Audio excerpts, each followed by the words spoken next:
அன்பு மக்களே, நான் உங்கள் ஜெயந்தி சத்தீஸ்வரன்.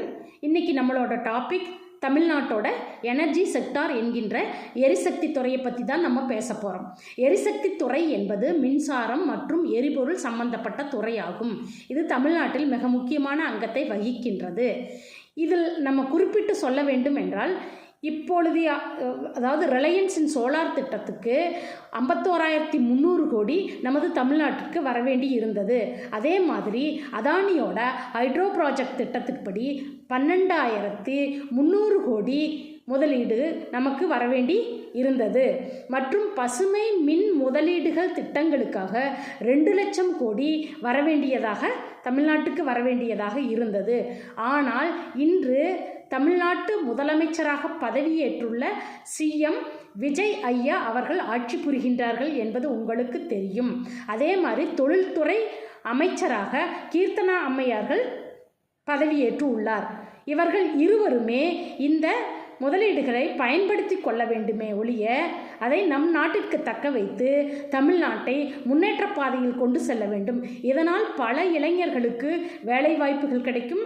நிறைய தொழில்துறையில் எனர்ஜி செக்டார் துறையில் நமது மக்கள் முன்னேற்றத்தை அடையும். தமிழ்நாடு பெரும் வளர்ச்சி பாதைக்கு போகும். ஆனால் இன்றைய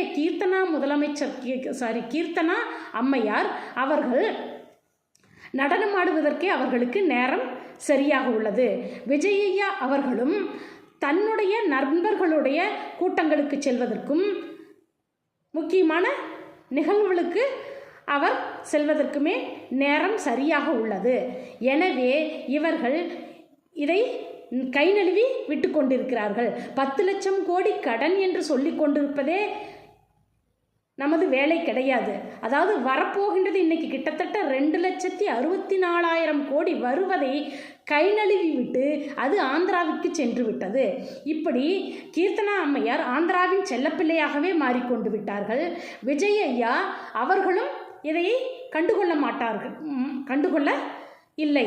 அதனால் இன்னைக்கு எனர்ஜி செக்டார் என்கின்ற எரிசக்தி துறை எரிசக்தி துறையானது நம் கையை விட்டு போய்விட்டது. ஒட்டுமொத்தமாக தமிழ்நாட்டை விட்டு வெளியேறிவிட்டது. எனவே இதன்படி தமிழ்நாட்டோட எனர்ஜி செக்டார் என்கின்ற எரிசக்தி துறையை தட்டி தூக்கி நிமிர்த்தி வெற்றிகரமாக கொண்டு செல்ல முடியும் என்றால் அது அண்ணாமலை அண்ணன் அவர்களால் மட்டுமே முடியும்.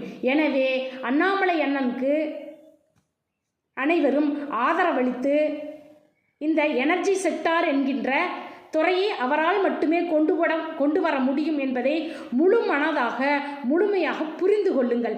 இல்லாவிட்டால் தமிழகம் தலை சாய்ந்துவிடும் என்பதை புரிந்து கொள்ளுங்கள். சிந்தியுங்கள் மக்களே.